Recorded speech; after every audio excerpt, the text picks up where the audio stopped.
Tangled was supposed to be Disney's version of Shrek. There are endless things that you can learn about this movie. I could tell you about the fortune-telling monkey or the infamous hot guy meeting. But for now, let me shed some light on all of the twists and turns that took Tangled from fairy tale to the big screen. After conceptualizing for half a decade, Glenn Keane pitched his idea for Rapunzel Unbraided to Michael Eisner in 2001. Eisner approved the concept, but with one caveat. It had to be computer animated. While they had a few in development, up until this point in Disney's history, they had never released a computer-generated film. And don't come to me talking about Pixar, that's not what we're talking about here. That's a totally different studio, totally different animators, totally different process. Having worked as a supervising animator throughout the entire Disney Renaissance, Keane felt like the computer couldn't create the same kind of fullness and emotion of life that 2D could. But without this compromise, his concept would have stayed locked in a tower till the end of time, so he agreed. The initial concept was intended to be way more modern than what the final film ended up being. Two teenagers living in modern-day San Francisco were going to be transported into the fairy tale world. There they would embody the characters of Rapunzel and her prince, Beau. It was this version of the story that Keane compared closely with Shrek. A witty and clever concept that would poke fun at all of those classic fairy tale tropes. However, he just felt the storyline didn't feel like him. When asked if he had any advice for young animators, Keane pointed to the advice he was given by the 9 old Disney men. And that advice was sincerity. So with sincerity in mind, Keane went back to the drawing board to try to create something that felt more true to himself, readapting the story to highlight the original magic of the fairy tale. Brian Howard and Nathan Greeno would take over directing the film after Glenn suffered from a heart attack in 2008, but Keane stayed very close to the project. Instead of directing, he moved his focus over to the animation. It would become his mission to try and adapt what he loved about traditional animation into the world of the computer. But how is the production team supposed to create a world that felt like Disney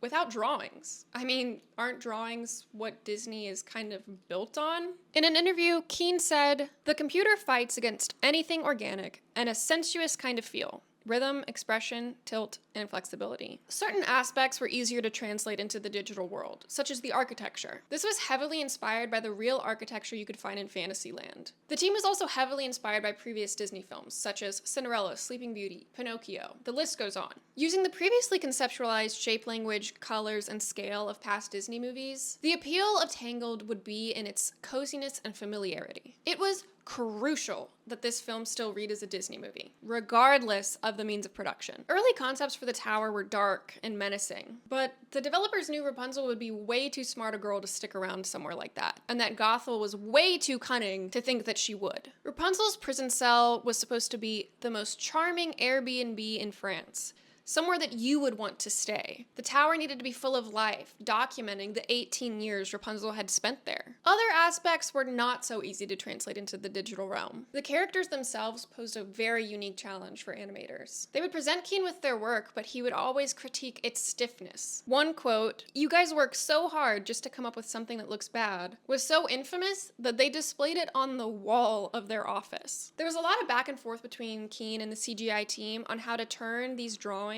and expressions into models and puppets. It was very important to them to create 3D models that would still feel like Keane designed them, as well as figuring out how to animate these dolls from the inside out, so that they looked full of life, similar to how a drawing would. Keane would often draw on top of the computer-generated animation after it was presented to him to show the animators how they could push the action even further than they already had. And despite what you might think, people loved this. Hair is known to be one of the most complicated challenges in CG animation. And hair is very important to the Disney formula. Keane makes an entire presentation on the importance of hair that they call the hair Bible. The way that Ariel's hair floats up just tells the viewer that she doesn't belong here, that she wants to be part of somewhere else. Pocahontas' hair is drifting through the wind like her spirit does through the trees. Rapunzel's hair was to be a reminder of her gift, her purpose, her destiny. But the more it grows, the more it holds her back. In line with Rapunzel's personality, her hair could never be flat, stiff, or straight. It needed to have rhythm, volume, curvature. It couldn't be something that just dragged behind her. She lived in it. For her entire life,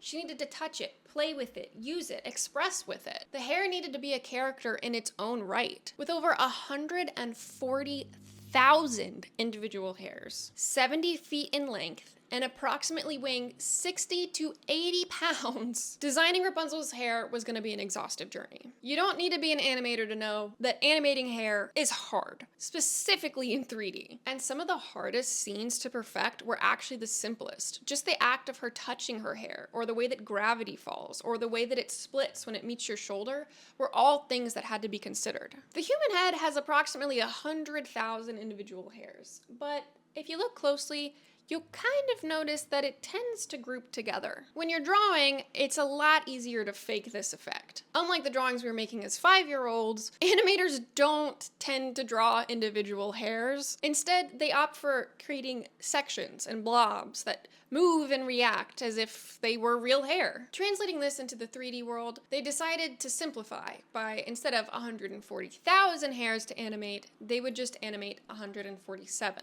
And each of these tubes would contain thousands of strands of hair. In these bigger sizes, it was a lot easier to animate. But animating it all by hand wasn't exactly possible. That would have taken way too much work. So they needed to create a physics simulation. Engineers created a program they called dynamic wires, which would allow them to simulate the physicality of hair. Don't let the invention of a software fool you though. This did not make the process easy by any means. Animators had to carefully balance realism with what is otherwise very unrealistic hair. Each segment was carefully constructed for every single scene. They had to keep friction, gravity, volume, and of course, magic in mind the entire time. Even when the bulk of her hair is off screen, it still has to be considered. 60 or 70 pounds of hair isn't just gonna lay flat on a girl's back. Alternatively, large sections of hair would have to react to Rapunzel's movements, but decrease in their reactivity the further back from her scalp it goes. The animators creating the software literally have doctorates in animating hair, which honestly, I didn't know existed. They worked for years to create what would be a revolution in CGI animation. And if I'm being totally honest, the complexities of the physics and the simulations that go into her hair are so out of this world that I don't even really understand it all. I was reading like papers and interviews and stuff, and I was just lost, frankly, for most of it. I'm not great at math. What I do know is this: any knot can be untangled if you give it time,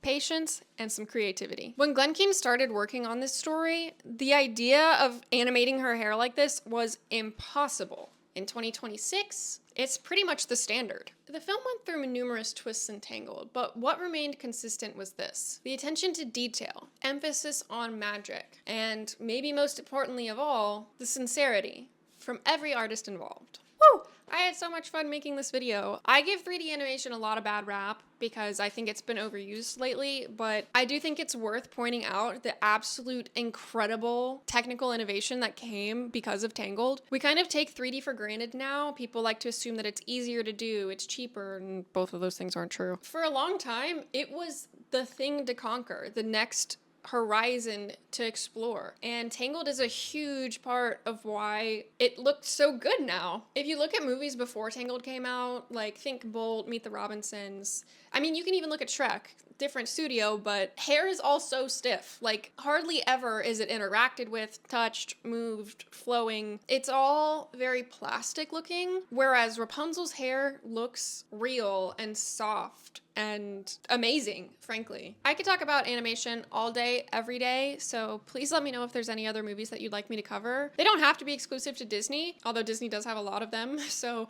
I'll probably be going through quite a few. But anyways, thanks for watching, and until next time, bye!